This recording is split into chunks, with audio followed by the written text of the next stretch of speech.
इन कपड़ों में बुराई ही क्या है। जैसे कपड़े मैं ना अपने मायके में पहनती थी, मैं यहाँ पे भी पहन सकती हूँ। हाँ, तो इसमें बुराई ही क्या है, इतने अच्छे कपड़े हैं। डिप्रेशन।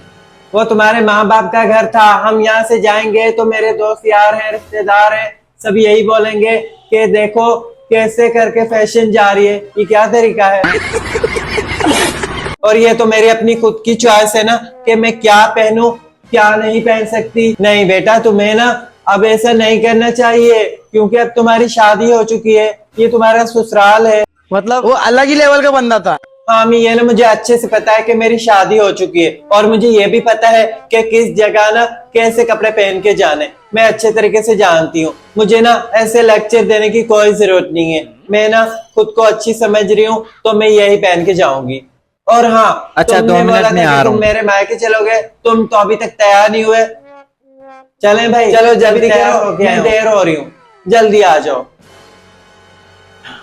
देख लो, ये क्या पहन के आए हो तुम, इसमें परेशान होने वाली क्या बात है। जैसे मैं अपने घर में पहनता हूँ वैसे ही मैं अपने ससुराल कपड़े पहन के जाऊंगा।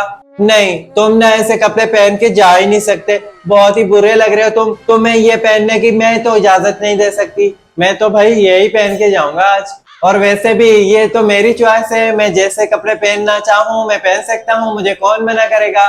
मैं तो हाँ भाई बेटा, यही कपड़े बिल्कुल पहन के सही कह रहे हो जाऊंगा तुम। आज। अम्मी, सही बोल रहा हूँ ना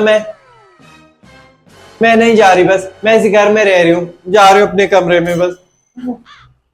चलो सही है, मेरा क्या, मैं अपने कमरे में जा रहा हूँ। अम्मी ठीक है बेटा, तुमने ना बहुत ही अच्छा किया, और अच्छा हुआ कि वो ना गई, अगर जाती तो मेरी तो नाक ही कट जाती, बाल खुले करके मार्केट से बाहर जाएगी। मैं इसको जाने दूंगी, अभी मैं जिंदा हूँ।